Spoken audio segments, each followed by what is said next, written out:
दुश्मन मरे तो खुशी न मनाइए, सजना भी एक दिन मर जाना। So welcome friends, welcome to our channel. तेरा शुक्र है दातार ने आज ये बहुत अच्छा समा हमें बख्शा है, तो इसलिए हर वक्त इसका शुक्रिया अदा ही करते रहें कि तेरा शुक्र है, तेरा शुक्र है, तेरा शुक्र है। क्योंकि सब कुछ ईश्वर के ही हाथ में है, इस मनमोहन के हाथ में ही है सब कुछ, इस श्याम सुंदर के ही हाथ में है, कृष्ण के ही हाथ में है। इसको अनेकों अनेकों नाम से पुकारा गया, परंतु प्राप्त सिर्फ उसने किया जिसने प्रेम किया। जिसने प्रेम किया उसी ने प्रभु पाया। इसलिए प्रेम करना कभी ना छोड़ें। प्रेम की परिभाषा क्या है? प्रेम की परिभाषा लीन हो जाना, एक हो जाना, जैसे प्रभु है वैसे ही हो जाना। यह है प्रेम की परिभाषा। जो प्रभु कह रहे हैं वही करना। गुरु पीर पैगंबरों ने हमें सिर्फ प्रेम ही तो सिखाया है। इसलिए प्रेम करना कभी मत छोड़िए, क्योंकि जब प्रेम खत्म होता है तभी कलयुग की शुरुआत होती है, तब कलह होता है। आज हम देख रहे हैं संसार में कैसी कैसी स्थितियां उत्पन्न हो चुकी हैं। उसका कारण ही एक है कि प्रेम खत्म हुआ है। अगर हम किसी भी तरह प्रेम को, प्यार को बढ़ा सकते हैं तो सतयुग आ सकता है। तो इसलिए अपने ऊपर काम करना शुरू कीजिए जितना जल्दी हो सके, क्योंकि वक्त तो अपनी रफ्तार से चल ही रहा है।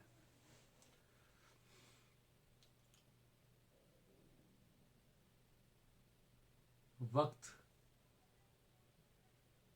मिला है प्रेम करने के लिए, शुक्रिया अदा करने के लिए। इससे चूकिए मत। अगर आप चूक जाते हैं तो फिर वक्त नहीं मिल पाएगा।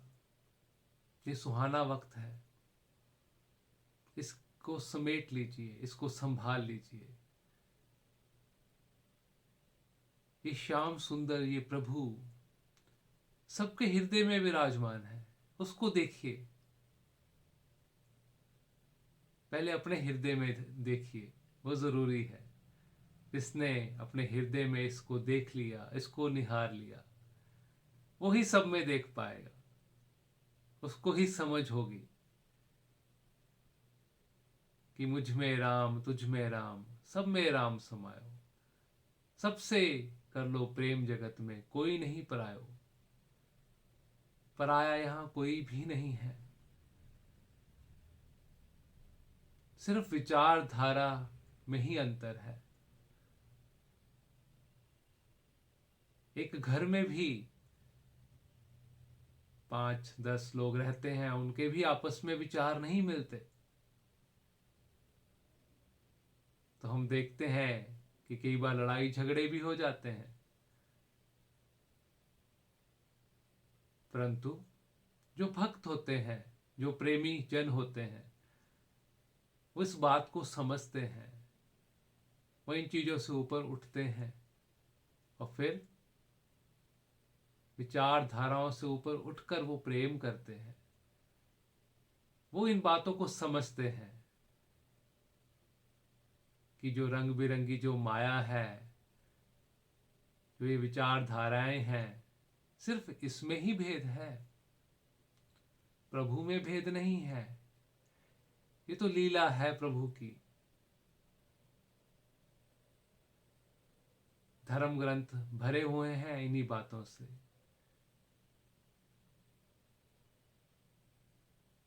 दास इसलिए कहता होता है हमेशा कि खुद को जाना नहीं और खुदा की बात करता है, जिंदगी भर खुद को नजरअंदाज करता है। खुद को नजरअंदाज मत कीजिए, अपने ऊपर काम कीजिए। जो भीतर बैठा, हृदय में बैठा, जो श्याम सुंदर है, जो प्रभु है, अनंत नामों वाला है, जो मनमोहन है,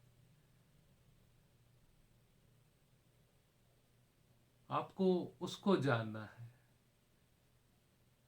जिसने उसको जाना है वो भगत है, और भगत से ऊंची पदवी किसी की भी नहीं है संसार में। इसलिए भगत ही बनना है, प्रेमी ही बनना है।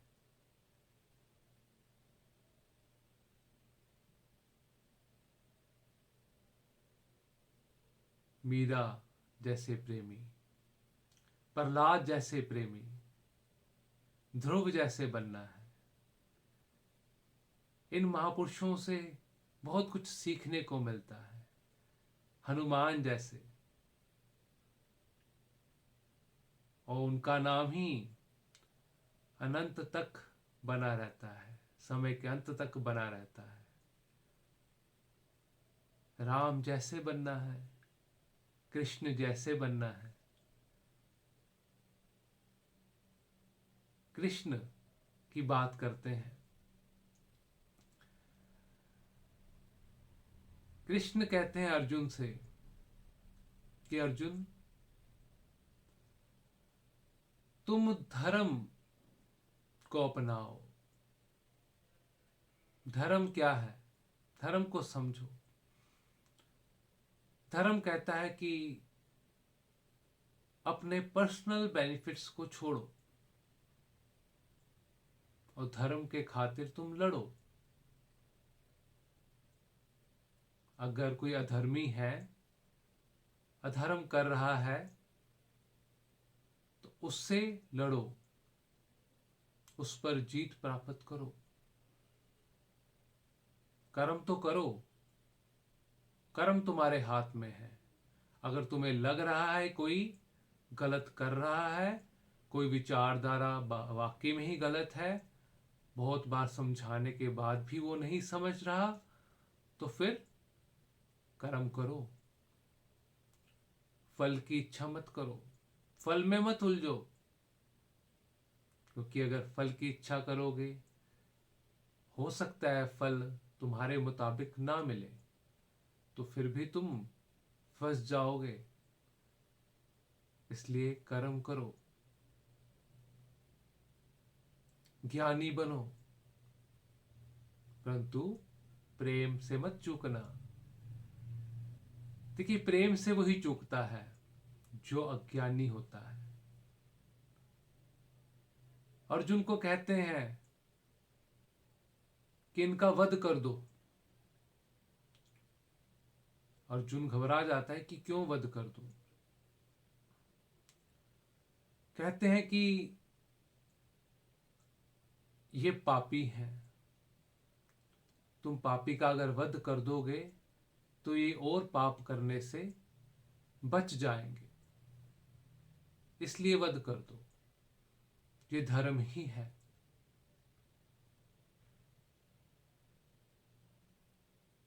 तो दास बात कर रहा था अपने एक मित्र से, तो वो मुझे कह रहे थे कि कृपा आप जो मेरे से बात कर रहे हैं, युग को बदलने की, कि जो वक्त आएगा युग बदल जाएगा, कि आप वीडियो के माध्यम से सबको आज कह दीजिए। देखिए, दास आज कुछ कहना चाहता है। इसको चाहे आप भविष्यवाणी के रूप में ले लीजिए, चाहे सत्य मान लीजिए, चाहे ना ही मानिए, जो ये वक्त चल रहा है या आने वाला कुछ वक्त है, अगर आपने अपने ऊपर या समाज हित में आपने कार्य नहीं किया, अपने पर्सनल बेनिफिट्स को छोड़कर आपने अगर कार्य नहीं किया, तो दास कहना चाह रहा है कि जैसे अभी वायु तत्व में खराबी आई है, ऐसे ही अगले 2 से 3 सालों में अग्नि तत्व भी खराब हो जाएगा और उससे नेक्स्ट 4 से 5 सालों में हम देखेंगे कि जल तत्व भी खराब हो जाएगा और 2029-30 तक प्रलय के पूरे पूरे चांसेस हैं। ये अब आपके ऊपर है कि आप के पास कितना वक्त है, आपको क्या करना चाहिए। संतों, महापुरुषों, गुरु पीर पैगंबरों ने जो भी बताया है, उनको अपने जीवन में उतार लीजिए जितना जल्दी हो सके, अपना लीजिए, प्रेम कीजिए, दूसरे के काम आइए। वो सामने वाला जो भी करता है वो उसके कर्म है, हम उस पर रिएक्ट भी क्या करते हैं, ये हमारे कर्म बन जाते हैं।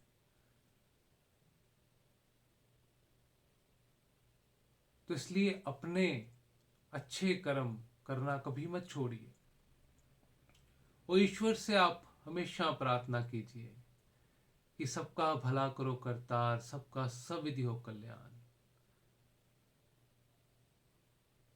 क्योंकि प्रार्थनाएं स्वीकार होती हैं और मिलजुल कर जो प्रार्थनाएं होती हैं उसका असर भी अधिक होता है। तो इसलिए प्रार्थना भी जरूरी है। शुक्राना करते रहें, प्रेम को अपने भीतर और बढ़ाएं, अपने बड़े बुजुर्गों का पूरा ध्यान रखिए क्योंकि उन्होंने आपको कैसे कैसे पाला है। जब आप छोटे से थे उन्होंने आपको कैसे पाला, कैसे संभाला, उनकी रिस्पेक्ट, उनसे प्रेम करना कभी मत छोड़िए। सब में ईश्वर है, उनमें भी है।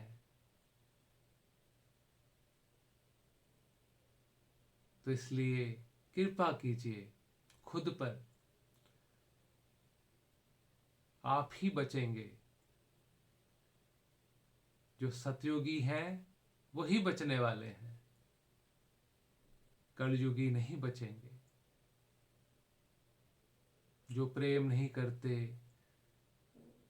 जिनके मन में पाप है, दूसरे को गिराना है, जो ये सोचते हैं, वो नहीं बचेंगे, वो पापी हैं। अधर्मी का हमेशा नाश होता है।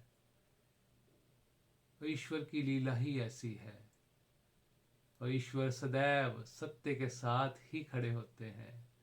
ईश्वर सदैव धर्म के साथ ही खड़े होते हैं। इसलिए ज्ञानी बने, प्रेमी बने और अपने देश समाज के लिए कुछ करें तथा कृपा करे, रहमत करे कि हमें और बल बख्शे, शक्ति बख्शे और ज्ञान बख्शे, प्रेम बख्शे, अपने गुण बख्शे।